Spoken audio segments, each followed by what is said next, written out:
सवाल ये है कि इसमें लिखा है आत्मा ही परमानंद स्वरूप है, यदि आत्मा ना हो तो शरीर से कौन प्रेम करेगा। ये कंफ्यूजन है।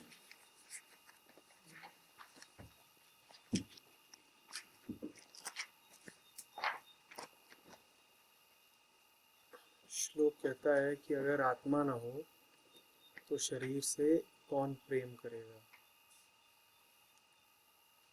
शरीर की बात नहीं है, तुम्हें जब भी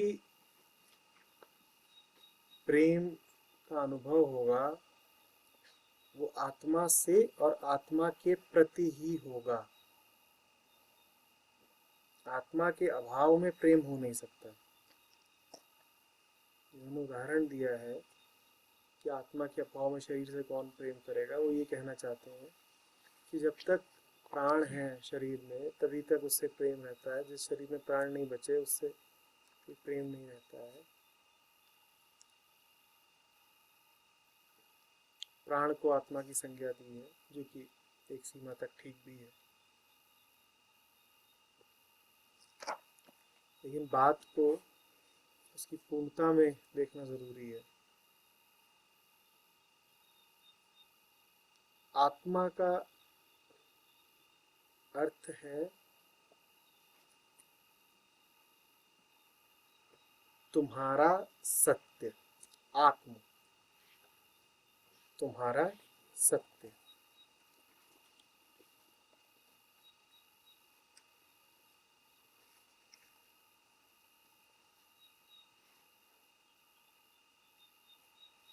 तुम अपने आप को मान के कुछ और बैठे रहते हो।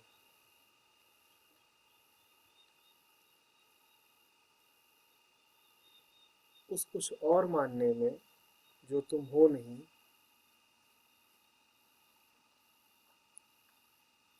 खींच है, बेचैनी है,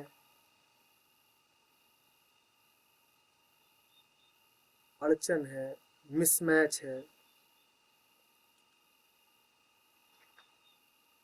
स्वभाव के विरुद्ध जाना है। ऐसे में जब भी कुछ ऐसा तुम्हारे संपर्क में आता है जो तुम्हें तुम्हारे सत्य की याद दिलाता है,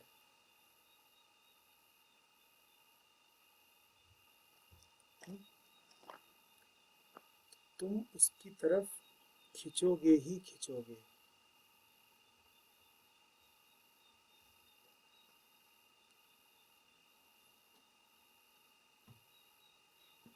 यही प्रेम है।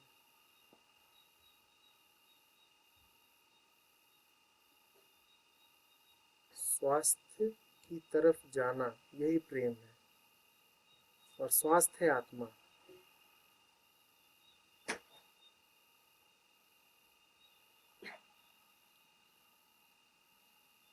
कैसे जाने कि प्रेम है या महज आकर्षण।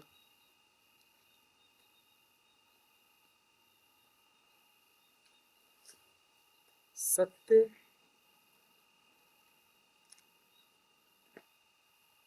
बदलता नहीं है, आता जाता नहीं है। जब भी कभी किधर को खींच रहे हो तो अपने आप को देखना कि जिधर को जा रहे हो वहाँ क्या बदलने की कुछ संभावना है। अगर है तो महज आकर्षण है, और अगर किसी ऐसी दिशा में जा रहे हो जहाँ जितना आगे बढ़ो बात उतनी अपरिवर्तनीय होती जा रही है, तब जानना कि प्रेम है।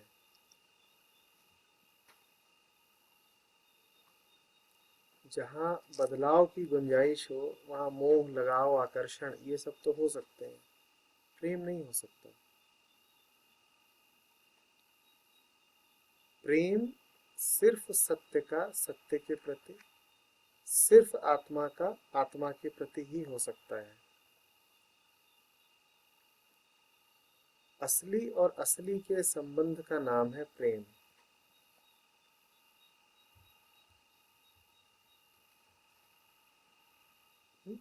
असली और असली के संबंध का नाम है प्रेम।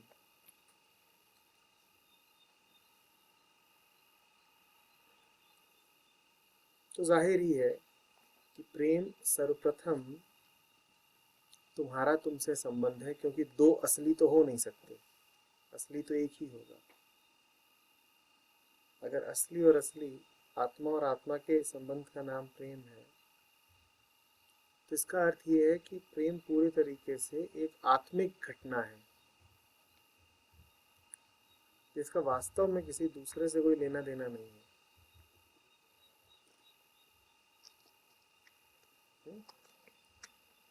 इसको ऐसे भी कह सकते हो कि आत्मा अपने ही प्रकाश में जब स्वयं को देखती है, तो उसकी विमुग्धता का नाम है प्रेम।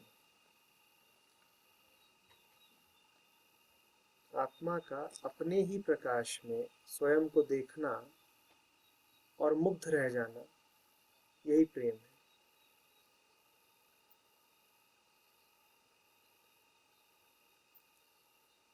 समझ में आ रही है बात?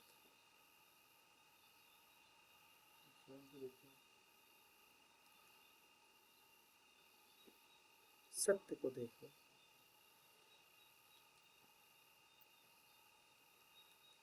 उसके अतिरिक्त तो और कुछ है नहीं जिसे देखा जा सके ना। और अगर सत्य के अतिरिक्त कुछ और दिखाई दे रहा है, तो उससे आसक्ति तो हो सकती है, प्रेम नहीं हो सकता। एक बात आज की करने की, प्रेम के लिए दो का होना यहाँ पर जैसे आप सत्य सत्य को खुद कैसे देंगे, मतलब वही जो साक्षी वाली बात अभी इसमें भी आ रही है, तो देखने के लिए फिर दो दो होना पड़ेगा। सत्य सत्य तो दो सत्य थोड़ी है।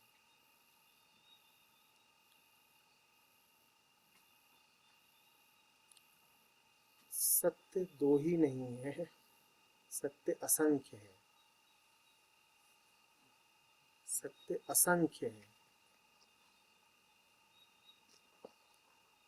अंतर समझना। असंख्य सत्य नहीं है, पर सत्य असंख्य है।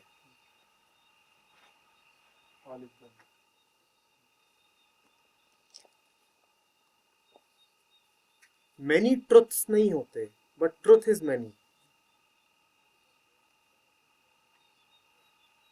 ये जो मैनी मैनी मैनी मैनी है, जब ये अपना असली स्वरूप जानते हैं, तो इनके आपस में जो संबंध होते हैं, उनका नाम होता है प्रेम।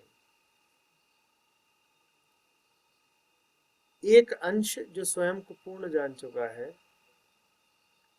अपने केंद्र पे स्थित हो चुका है, स्वास्थ्य को प्राप्त हो चुका है,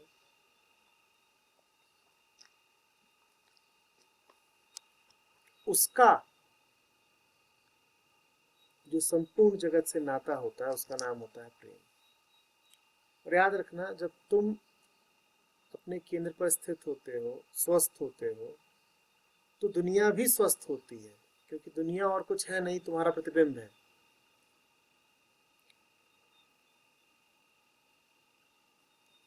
तो आत्मा से संबंध, इसी का नाम है प्रेम। और आत्मा का आत्मा से और कोई संबंध होता नहीं प्रेम के अतिरिक्त। और प्रेम आत्मा और आत्मा के संबंध के अतिरिक्त और कुछ हो नहीं सकता। मन का मन से संबंध प्रेम नहीं, शरीर का शरीर से संबंध प्रेम नहीं, और कोई भी संबंध प्रेम नहीं।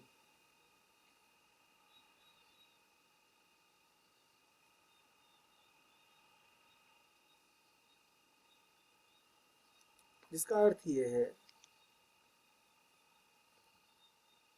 कि अगर प्रेम की अभीप्सा उठती है मन में, तो इतना निश्चय जान लीजिए कि बिना आत्मबोध के वो आपको नहीं मिलेगा।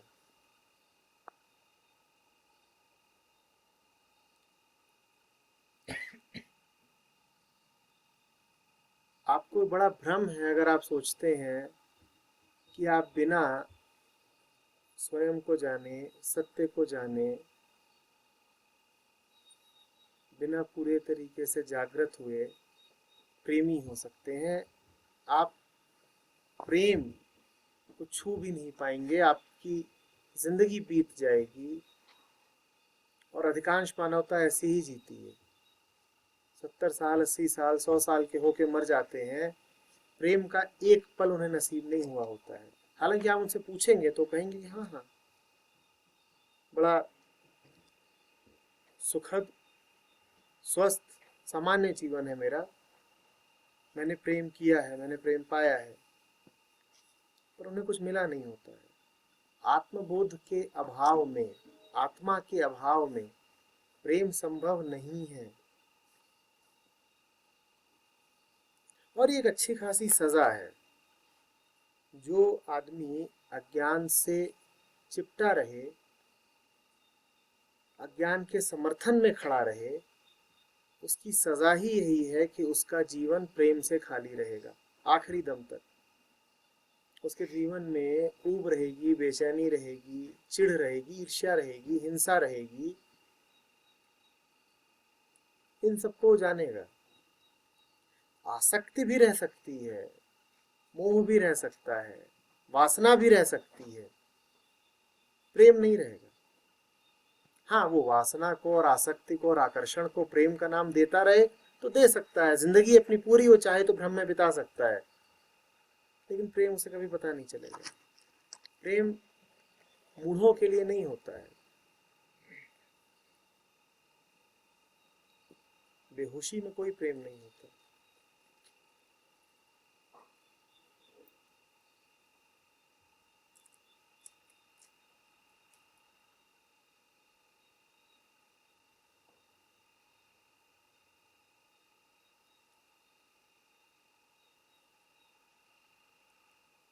तो दोनों बातें हैं। पहली, जिसने आत्मा को नहीं जाना उसका मन और जीवन प्रेम से सदा शून्य रहेगा, खाली। और दूसरी बात, जिसने आत्मा को जान लिया, अब उसके जीवन से सिर्फ प्रेम की ही धार बहेगी। उसके एक एक संबंध में प्रेम छलकेगा।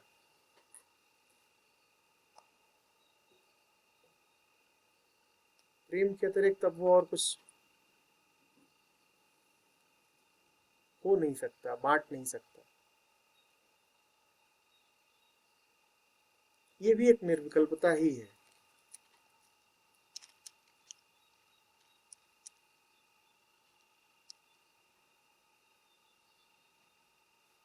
आप चाहें तो भी अब आप हिंसक नहीं हो सकते।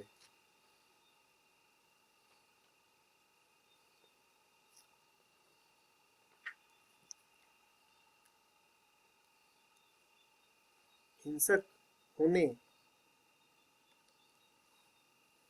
का अभिनय कर सकते हैं, पर वो अभिनय भी आप प्रेम के कारण ही कर रहे हैं।